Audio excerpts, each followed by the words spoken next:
देखिए, हम लोग जो आज पढ़ने जा रहे हैं उसका नाम क्या है, टॉपिक क्या है, डिस्काउंट। ठीक है, डिस्काउंट वैसे जो वर्ड है ये तो इम्पॉर्टेंट है ही, हर कोई को पता होना चाहिए और पता भी होता है कि डिस्काउंट क्या है। लेकिन जब हम लोग अकाउंट्स मेंटेन कर रहे हैं, जब हम लोग अकाउंट्स मेंटेन कर रहे हैं, जब हम लोग क्वेश्चंस बना रहे हैं, जर्नल एंट्री पास कर रहे हैं, तो डिस्काउंट से रिलेटेड कुछ क्वेश्चंस आते हैं जो कि स्टूडेंट्स को बहुत प्रॉब्लम देती है। क्यों नहीं देती है? क्यों देती है? क्योंकि वो समझते नहीं है इसके अच्छे कॉन्सेप्ट को अच्छे से। तो आज हम लोग डिस्काउंट के कॉन्सेप्ट को बहुत अच्छे से समझेंगे। ठीक है, देखो सबसे पहले बात आती है डिस्काउंट। ये जो डिस्काउंट वर्ड है ये होता क्या है? तो बड़ा कॉमन सी चीज है, हम लोग अपने लाइफ में कभी ना कभी डिस्काउंट जरूर लिए होते हैं। लेकिन अगर इसको डिफाइन करना हो कि व्हाट इज डिस्काउंट, तो हम लोग कैसे डिस्काउंट को डिफाइन करेंगे? तो हम लोग कह सकते हैं discount refers to an amount which is deducted from the list price of any product and treated as rebate। Okay, क्या है डिस्काउंट? तो discount refers to an amount. Discount हम उस अमाउंट को कहते हैं, उस अमाउंट को कहेंगे which is deducted from the list price of any product. किसी भी प्रोडक्ट के लिस्ट प्राइस में से अगर कोई अमाउंट को हम डिडक्ट करते हैं, घटा देते हैं, और उसे रिबेट के रूप में, छूट के रूप में छोड़ दे, उसको कस्टमर से नहीं लिया जाए, तो वैसे अमाउंट को हम क्या कहेंगे? डिस्काउंट। डिस्काउंट किसे कहेंगे? किसी भी प्रोडक्ट, मान लो कि ये कोई प्रोडक्ट है, अब हम देख रहे हैं क्या कि इस पे एक प्राइस लगा हुआ है 100 रुपीज। ठीक है, दुकानदार वाले से मैंने इसको खरीदा, दुकानदार वाले ने मुझे 10 रुपए कम कर दिया। मतलब कि डिस्काउंट जो 10 रुपये कम किया गया वो अमाउंट है जो कि लिस्ट प्राइस में से डिडक्ट किया गया, और डिडक्ट करके उसको क्या कर दिया गया? छोड़ दिया गया, छूट के रूप में छोड़ दिया गया। वो क्या बन गया? डिस्काउंट। सिंपल है, डिस्काउंट ये होता है। अब देखिए, नॉर्मली तो सब डिस्काउंट को सिंपली डिस्काउंट की तरह ही से जानते हैं, but accounting point of view से, अकाउंट्स के पॉइंट ऑफ व्यू से हम लोग डिस्काउंट को क्लासिफाई करते हैं। कैसे क्लासिफाई करते हैं? So there are 2 types of discount. Discount के कितने types? 2। First is trade discount and second is cash discount. Okay, अब यहां पे कितने तरह के डिस्काउंट हो गए? फर्स्ट हो गया हमारा ट्रेड डिस्काउंट और सेकेंड क्या हो गया? Cash discount.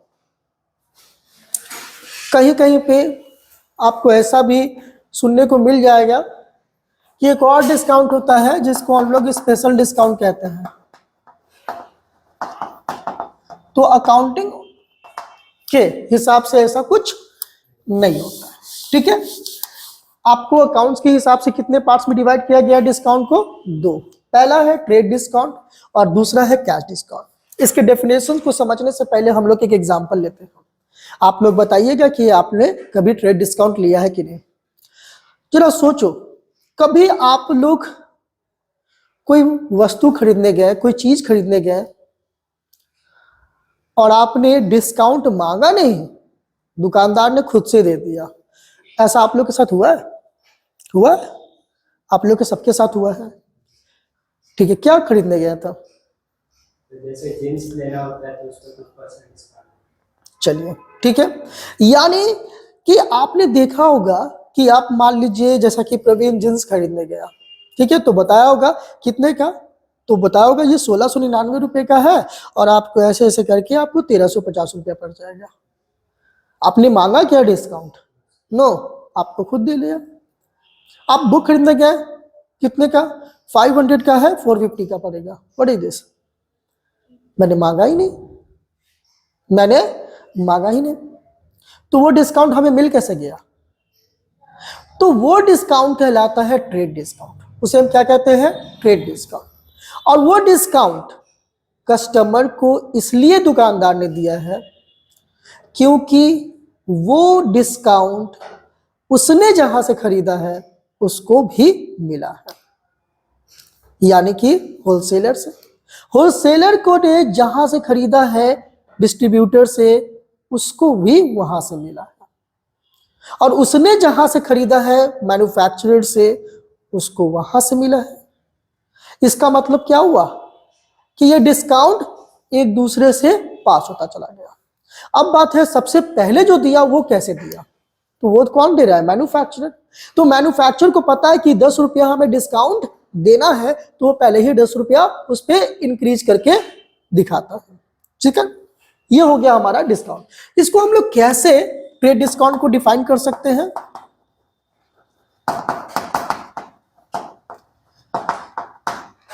सो लिखेंगे trade discount refers to those discount which is allowed by manufacturer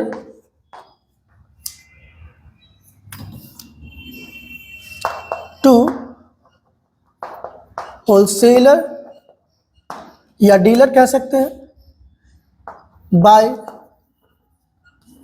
wholesaler to retailer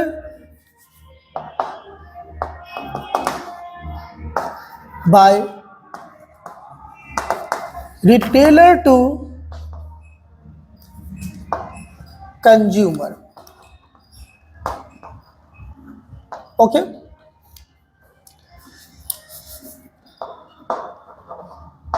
okay, हम लोग क्या कैसे डिफाइन करेंगे ट्रेड डिस्काउंट को? सिंपली हम लोग कह सकते हैं trade discount refers to those discount which is allowed by manufacturer to wholesaler, by wholesaler to retailer, by retailer to consumer.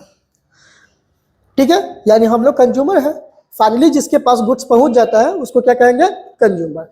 तो वैसे डिस्काउंट जो कि मैन्युफैक्चरर के द्वारा होलसेलर को, होलसेलर के द्वारा रिटेलर्स को, और रिटेलर्स के द्वारा कंज्यूमर को दे दिए जाते हैं, वैसे डिस्काउंट को हम क्या कहेंगे?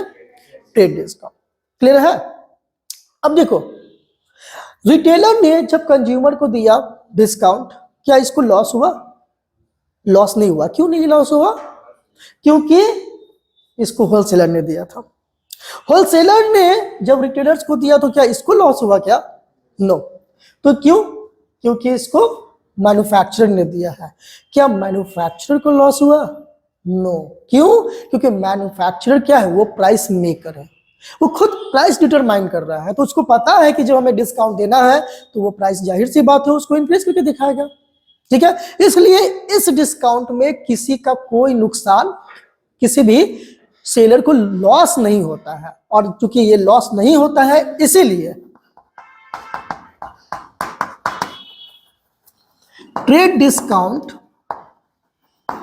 Is not recorded in the books of accounts. और इसीलिए जब हम लोग जर्नल एंट्री पास करते हैं, अकाउंट्स मेंटेन करते हैं, तो ट्रेड डिस्काउंट को शो नहीं किया जाता है। तो अब सवाल उठता है कि सर ठीक है, शो ही नहीं किया जाता तो फिर पढ़ा क्यों रहे हैं, फिर हम लोग पढ़ क्यों रहे हैं जब शो ही नहीं किया जाता है? तो इसलिए क्योंकि ट्रेड डिस्काउंट के अमाउंट को, ट्रेड डिस्काउंट को जर्नल एंट्री ट्रेड डिस्काउंट के अकाउंट को शो नहीं किया जाता है, बट इसके अमाउंट का कैलकुलेशन जरूर किया जाता है। इसके अमाउंट का जो कैलकुलेशन होता है वो किया जाता है। इसीलिए ट्रेड डिस्काउंट को हम लोग क्या करते हैं, बुक्स ऑफ अकाउंट्स भले ही में शो नहीं करें, लेकिन कैलकुलेशन जरूरी है वो अमाउंट दिखाने के लिए कि एक्चुअली में हमने सेल कितने में खरीद किया या गुड्स कितने में परचेज किया। क्लियर है? अब बात आती है, हाँ, रिटेलर का मतलब होता है जो छोटे मोटे, जहां से हम लोग एक कस्टमर कंज्यूमर एक सामान जहां खरीदता है। ठीक है, अब देखिए ट्रेड डिस्काउंट को हम लोग कैलकुलेट कैसे करते हैं।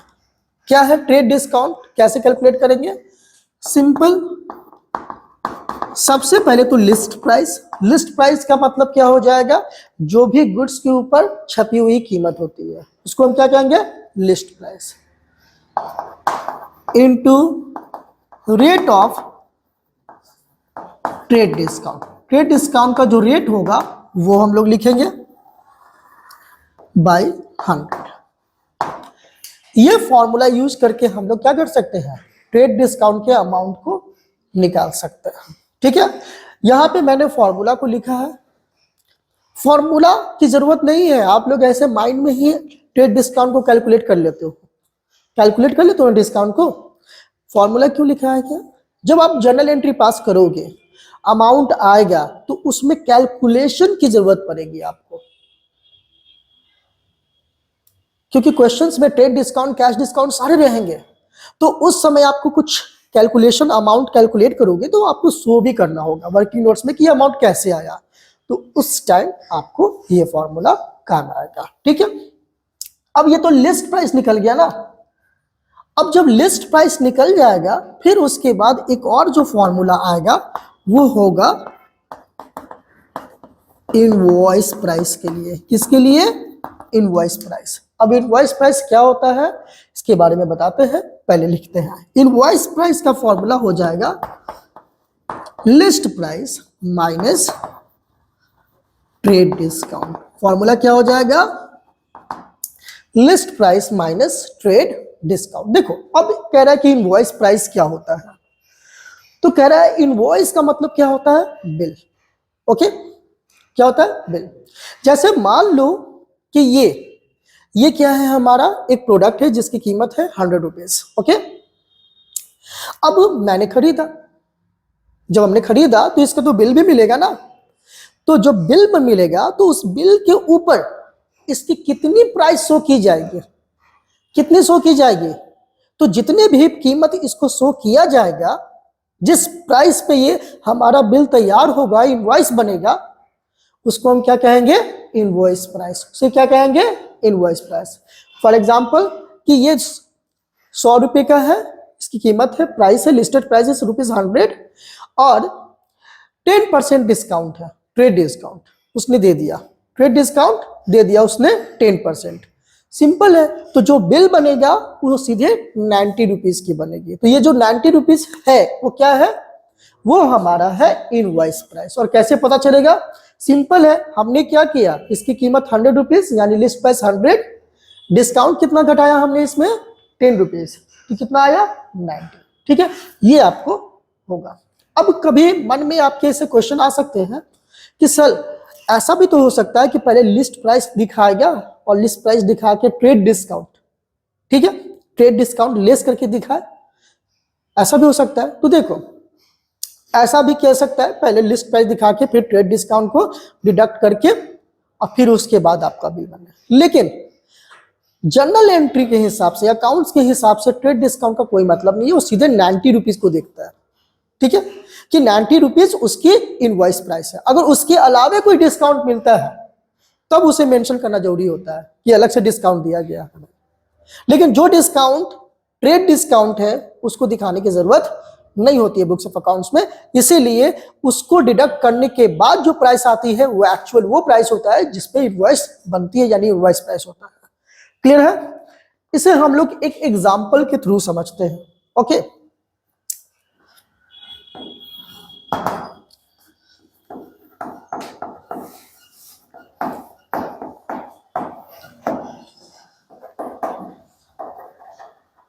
Purchased goods worth ₹10,000 and get 10% trade discount. Okay, क्या बोला गया? परचेज गुड्स वर्थ ₹10,000, 10,000 का हमने गुड्स खरीदा है। कितने का खरीदा है? 10,000 का। एंड गेट 10% ट्रेड डिस्काउंट, और हमें 10% ट्रेड डिस्काउंट मिला। ओके, अब हम देखो यहां पे यूज करते हैं। लिस्ट प्राइस कितना है हमारा? 10,000, तो हम यहाँ पे क्या लिख देंगे? 10,000। उसके बाद क्या बोला जा रहा है? Rate of trade discount. तो rate of trade discount is 10%, तो यहाँ 10 लिख दिया बाई 100। ओके, क्लियर है? अब हम इसको सॉल्व करेंगे। कितना आया? 1000। ये 1000 जो निकला है ये क्या है? ये है हमारा ट्रेड डिस्काउंट। ठीक है, अब हम देखेंगे कि मैंने 1,000 रुपया जब डिस्काउंट उसे दे दिया तो हमें वो जो वस्तु है उसे बेचने की गुड्स जो है उसके लिए मुझे पे कितना करना है, यानी कि प्राइस, इनवॉइस प्राइस कितनी होगी। तो हम लोग फिर से क्या करेंगे, यहाँ पे दूसरा लिस्ट प्राइस कितना था हमारा? 10,000, और ट्रेड डिस्काउंट हमारा कितना निकला? 1,000। अब बताओ कितना है हमारा? 9,000। ये क्या निकल गया हमारा? ये हमारा निकल गया इनवॉइस प्राइस। क्लियर है? कैसे यूज करना है समझ आ गया फॉर्मूला का। चलो अब हम इसका जर्नल एंट्री अगर हमें पास करने की जरूरत हुई तो क्या करेंगे? तो देखो, सबसे पहली बात जो इंपॉर्टेंट बात है वो ये कि ट्रेड डिस्काउंट को तो बुक्स ऑफ अकाउंट्स पे रिकॉर्ड करते नहीं है, यानी ट्रेड डिस्काउंट को नहीं दिखाना है। हमें यही अमाउंट मान के चलना है कि यही जो अमाउंट है इतने ही अमाउंट के गुड्स हमने परचेज किए हैं, इतना ही अमाउंट का गुड्स परचेज किया है। ये हमारा इनवॉइस प्राइस है। हमेशा एंट्री इनवॉइस प्राइस पे होती है।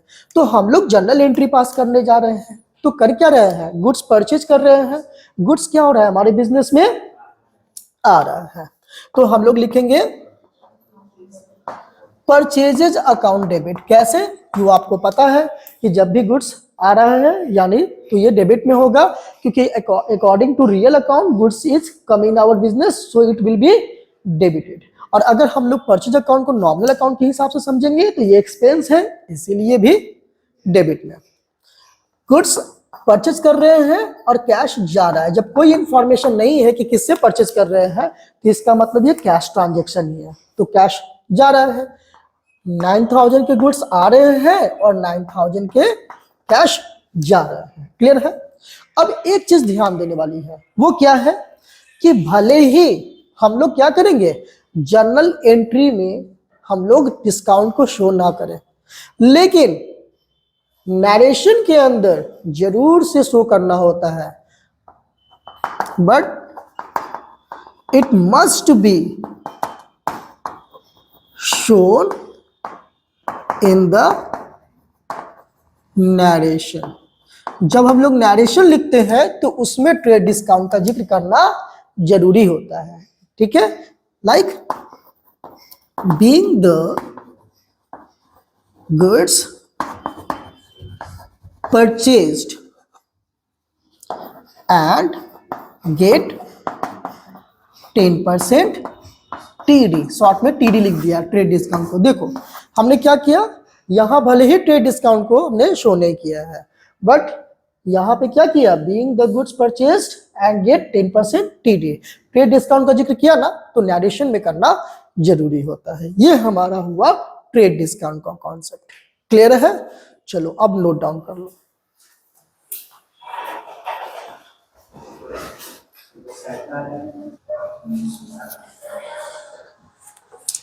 चलिए बाबू, अभी हमने ट्रेड डिस्काउंट के बारे में जाना, ठीक है?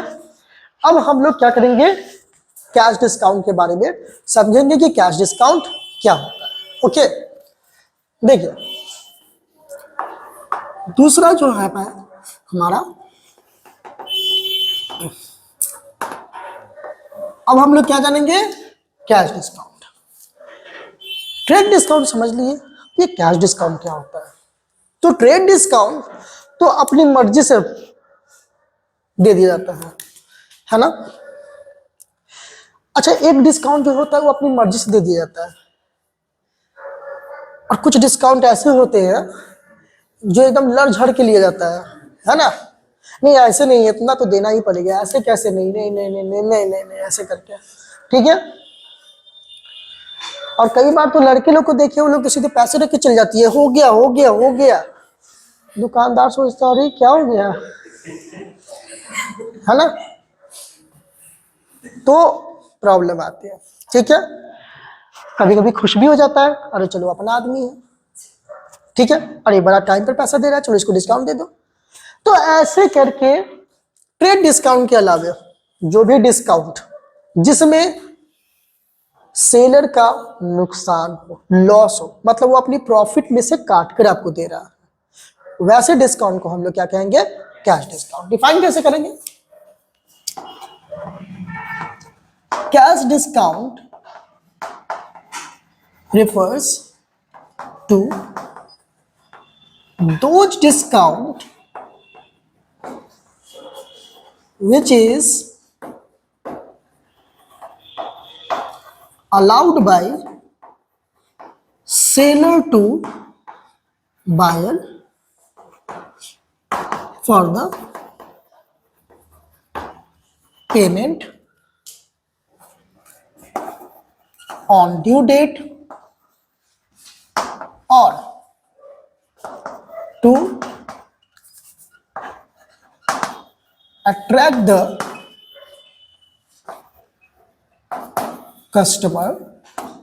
कस्टमर को अट्रैक्ट करने के लिए, ताकि वो मेरे पास दोबारा आए, खुश करने के लिए, सेटिस्फाइड करने के लिए दिया जाता है, ठीक है। और टू प्रमोट, या फिर ऐसा नहीं भी कर सकते हैं हम लोग, सिर्फ अट्रैक्ट में ही सब आ जाएगा। लाइक अगर मान लीजिए कस्टमर को अपने गुड्स को प्रमोट करना है ज्यादा, तो वो क्या करेगा, उसकी कीमत थोड़ी कम रखेगा, कम करके कस्टमर को देगा, जिससे कस्टमर उसकी प्रोडक्ट को ही सेल कर, परचेज करे, ठीक है। तो ये क्या होता है, ऐसे डिस्काउंट को हम क्या बोलते हैं, कैश डिस्काउंट। ओके, अब देखिए सबसे पहली बात, इससे रिलेटेड कुछ इंपॉर्टेंट नोट्स। पहला, cash discount must be recorded in the books of accounts as, बोला है वो क्या है हमारा, cash discount is equal to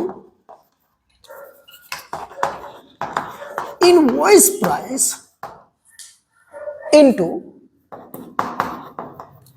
rate of CD by 100।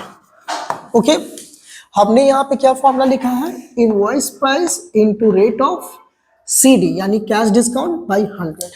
अब यहाँ पे इनवॉइस प्राइस जो हमने लिखा है, इसका क्या मतलब होगा, यानी कि अभी थोड़ी देर पहले हमने जाना था कि जब किसी भी क्वेश्चन में ट्रेड डिस्काउंट दिया हुआ है, तो ट्रेड डिस्काउंट कैलकुलेट करने के बाद जो प्राइस आता है उसे हम इनवॉइस प्राइस कहते हैं।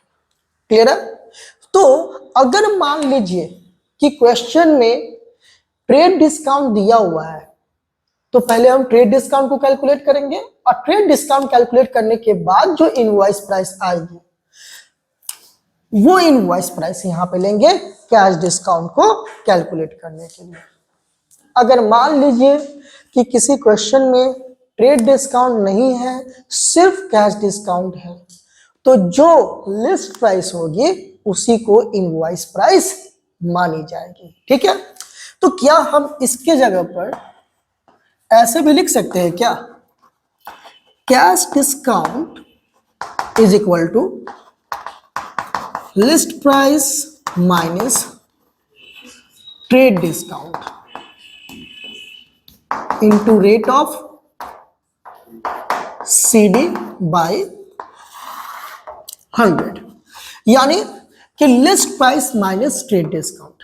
मैंने क्या बताया था कि लिस्ट प्राइस में से ट्रेड डिस्काउंट को अगर लेस कर दिया जाए, लिस्ट प्राइस में से ट्रेड डिस्काउंट को लेस कर दिया जाए, क्या निकल जाता है, इनवॉइस प्राइस। तो आप इसके जगह पर ये भी कर सकते हो, into rate by rate of CD by 100। ठीक है, ये हो गया हमारा फर्स्ट। सेकेंड फॉर्मूला क्या हो जाएगा या स्टेप क्या हो जाएगा, अब जो निकलेगा कैश डिस्काउंट के बाद वो प्राइस होगा जो सेलिंग प्राइस कहलाएगा। क्या कहलाएगा, सेलिंग प्राइस। फॉर्मूला क्या हो जाएगा, invoice price minus cash discount. Okay, क्या हो जाएगा, माइनस कैश डिस्काउंट। अब हम लोग क्या इसके जगह पर ऐसे भी लिख सकते हैं क्या, इसको selling price is equal to list price minus trade discount, यानी कि ट्रेड डिस्काउंट माइनस कर दिया जाए। अब ये क्या हो गया, इनवॉइस प्राइस के बराबर हो गया ना। अब हम लोग क्या करेंगे, माइनस कैश डिस्काउंट। हम लोग ऐसे भी लिख सकते हैं ना। क्लियर है, इसको हम लोग एक एग्जांपल से समझते हैं। पहले हम वो एग्जांपल लेंगे जिसमें सिर्फ कैश डिस्काउंट होगा, और दूसरा एग्जांपल लेंगे जिसमें कैश और ट्रेड डिस्काउंट दोनों रहेगा। सैंपल फर्स्ट, sold goods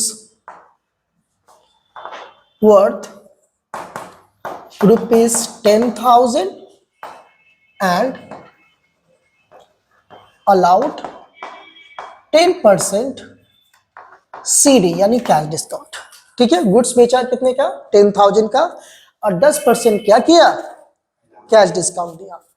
सबसे पहले कैलकुलेशन देख लेते हैं, हम लोग इधर कैलकुलेट करते हैं, इधर जनरल एंट्री पास करेंगे। ओके, हमें क्या निकालना है, सिर्फ कैश डिस्काउंट है इसमें, तो CD निकालना है। कैश डिस्काउंट निकालने के लिए फॉर्मूला क्या है, लिस्ट प्राइस, और उसी को हम लोग इनवॉइस प्राइस कहेंगे। अगर दिया हुआ है ट्रेड डिस्काउंट अलग से, तो लिस्ट प्राइस ही इनवॉइस प्राइस होगा। तो दोनों में से हम कुछ भी लिख सकते हैं, list price into rate of CD by 100। Formula बार बार लिखने से आपके दिमाग में रहेगा। ठीक है, लिस्ट प्राइस कितना हो गया, 10,000, रेट ऑफ CD कितना हो गया, 10 बाय 100। क्या आया, कितना आएगा, 1000। अब इसके बाद हम क्या करेंगे, सेलिंग प्राइस निकालेंगे। सेलिंग प्राइस के लिए फॉर्मूला क्या हो जाता है हमारा, लिस्ट प्राइस। चूंकि ये इसमें सिर्फ कैश डिस्काउंट है, तो लिस्ट प्राइस ही इनवॉइस प्राइस होगा, माइनस CD। तो लिस्ट प्राइस हमारा कितना है, 10,000, और CD है हमारा 1000, यानी कितने का हो गया, 9,000 का। ये हमारा निकल गया क्या, CD, और ये सेलिंग प्राइस। जर्नल एंट्री पास करना होगा, क्या करेंगे, मैंने बता दिया था। ट्रेड डिस्काउंट को भले ही हम लोग बुक्स ऑफ अकाउंट्स में शो नहीं करते हैं, लेकिन कैश डिस्काउंट को शो करना होता है। अब देखो, गुड्स हम लोग क्या कर रहे हैं, बेच रहे हैं। यहाँ पे गुड्स हम लोग बेच रहे हैं। जब हम गुड्स बेचेंगे तो डिस्काउंट देंगे या लेंगे, डिस्काउंट तो देना पड़ेगा ना। क्या ऐसा करते हैं क्या हम लोग कि सामान खरीद बेचते हैं, बेच रहे हैं सामान, और डिस्काउंट ले लेंगे कस्टमर से ही, क्या नहीं ना। उस समय तो डिस्काउंट देना पड़ेगा, जो बेच रहा है वो डिस्काउंट देगा। ठीक है, खरीदने वाला लेता है।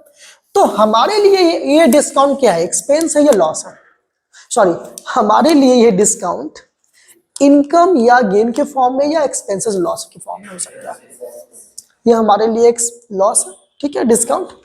तो हम लोग क्या करेंगे, जर्नल एंट्री। तो सबसे पहले देखो, 3 अकाउंट्स यहाँ पे इफेक्ट हो रहा है। एक गुड्स हो गया, दूसरा कैश हो गया, और तीसरा डिस्काउंट हो गया। अब हम क्या देख रहे हैं, गुड्स हम लोग बेच रहे हैं, तो गुड्स जा रहा है यानी क्रेडिट में। ठीक है, कैश आ रहा है यानी डेबिट में, रियल अकाउंट है। तो डिस्काउंट एक्सपेंस और लॉस के फॉर्म की तरह होता है। ठीक है, एक्सपेंसेस और लॉसेस के फॉर्म की कैटेगरी में आता है, इसीलिए इसे कहां कर दिखाएंगे हम लोग, कहां, डेबिट में। जितने भी एक्सपेंसेस लॉसेस होते हैं उसको कहां शो करते हैं, डेबिट में। तो हम लोग लिखेंगे कैश अकाउंट डेबिट। बताओ कैश कितना आ रहा है हमारे पास, 9,000, और हमें डिस्काउंट कितना देना पड़ गया, 1000, ठीक है। और गुड्स कितने के गए हैं टू सेल्स अकाउंट 10,000, ठीक है। हो गया जनरल एंट्री। अब हम एक नरेशन लिख देंगे, being the goods sold and, यहां पे चाहे तो लिख सकते हैं sold worth rupees 10,000 and allowed 10% CD। ये हमारा जनरल एंट्री पास हो गया। ओके, ठीक है। अब एक और एग्जांपल हम लोग लेते हैं जिसमें क्या हो, स्पेशल नहीं, जिसमें ट्रेड डिस्काउंट और कैश डिस्काउंट दोनों हो, ठीक है। Example 2, sold goods worth rupees 10,000 allowed 10% TD and 5% CD। Trade discount कितना है, चलो ट्रेड डिस्काउंट कितना है 10% और कैश डिस्काउंट कितना हो गया 5%। तो ट्रेड डिस्काउंट हमारा 10% और 5% कैश डिस्काउंट दोनों आ गया ना। तो देखो यहाँ पे कैलकुलेशन कुछ ज्यादा हो जाएगा। सबसे पहले तो हम लोग क्या करेंगे, सबसे पहले निकालेंगे ट्रेड डिस्काउंट। ट्रेड डिस्काउंट का फॉर्मूला क्या हो जाता है, तो ट्रेड डिस्काउंट का फॉर्मूला हो जाता है हमारा लिस्ट प्राइस। लिस्ट प्राइस कितना है 10,000 इंटू रेट ऑफ TD कितना है 10/100, कितना आ गया 1000 आ गया। ओके, अब इसके बाद जो कैलकुलेट होगा वो क्या हो जाएगा हमारा इनवॉइस प्राइस। इनवॉइस प्राइस में क्या हो जाएगा 10,000 माइनस 1000, कितना आ जाएगा 9,000। ये क्या निकल गया हमारा इनवॉइस प्राइस, हो गया इनवॉइस प्राइस निकल गया। अब हमें निकालना है कैश डिस्काउंट। तो CD के लिए देखो यहाँ पे फॉर्मूला हमने क्या लिखा है, दोनों में से कोई भी यूज कर सकते हैं। अगर इसे यूज करेंगे तो सीधे सीधे इनवॉइस प्राइस लिखेंगे जिसे हमने कैलकुलेट कर लिया है, यानी 9,000 इंटू रेट बाई 100 इंटू 100, या फिर इसको करेंगे तो 10,000 माइनस 1,000 इंटू 5/100। तो बात बराबर है, क्यों मेहनत करें, ठीक है। तो यहाँ पे हम लोग क्या करेंगे, सीधे सीधे 9,000 का 5% कैलकुलेट कर लेते हैं, कितना आ जाता है 450 आ जाएगा क्या। उसके बाद जो प्राइस निकलेगा वो क्या कहलाएगा सेलिंग प्राइस। सेलिंग प्राइस का भी वैसे ही इनवॉइस प्राइस माइनस 450, यानी 8,550। ये वो अमाउंट निकला जितने में गुड्स को बेचा जा रहा है, ठीक है। अब जर्नल एंट्री देखो कैसे पास करता है। सबसे पहले तो हम इससे ट्रेड डिस्काउंट को दिखाना ही नहीं है तो इसे भूल जाएंगे, और हम क्या याद रखेंगे, ये हमारा वो अमाउंट है जिस पे हमें गुड्स को सेल करना है, ठीक है। तो बताइए कि हमारे पास कैश कितना आया, अगर हम गुड्स बेच रहे हैं 9,000 का तो कैश आ कितना रहा है, हमारे पास मिला कितना हमें 8,550। अब जो है 8,550 में हमें क्यों मिला 8,550 जबकि 9,000 का गुड्स बेच रहे हैं, क्योंकि वो डिस्काउंट है, ठीक है। तो डिस्काउंट हमारे लिए लॉस हो गया यहाँ पे। अब उसके बाद हम लोग क्या करेंगे, गुड्स को बेच देंगे। तो बेच कितने में रहे हैं 9,000 में, तो लिखेंगे टू सेल्स अकाउंट, यानी गुड्स हमारा 9,000 रुपीज का जा रहा है। ओके, अब यहाँ पे हमने सिर्फ कैश डिस्काउंट को ही दिखाया है, इसको हम लोग इस तरीके से भी लिख सकते हैं डिस्काउंट अलाउड अकाउंट, और जब रिसीव करेंगे तो डिस्काउंट रिसीव्ड अकाउंट। नरेशन लिखेंगे being the discount being the goods sold and allowed 10% TD and 5% CD। ठीक है, यानी कि 10% के रेट से ट्रेड डिस्काउंट दिया गया और 5% कैश डिस्काउंट दिया गया। अब हमने यहां पर क्या देखा कि हमने ट्रेड डिस्काउंट को एंट्री में नहीं शो किया है लेकिन नरेशन में शो किया, लेकिन कैश डिस्काउंट को दोनों जगह पे शो किया। ठीक है, तो ये हम लोग का कॉन्सेप्ट है, इसको नोट कर लीजिए। नेक्स्ट क्लास में डिस्काउंट से ही रिलेटेड कुछ क्वेश्चंस होते हैं अलग अलग तरीके, उसको हम लोग डिस्कस करेंगे। ठीक है।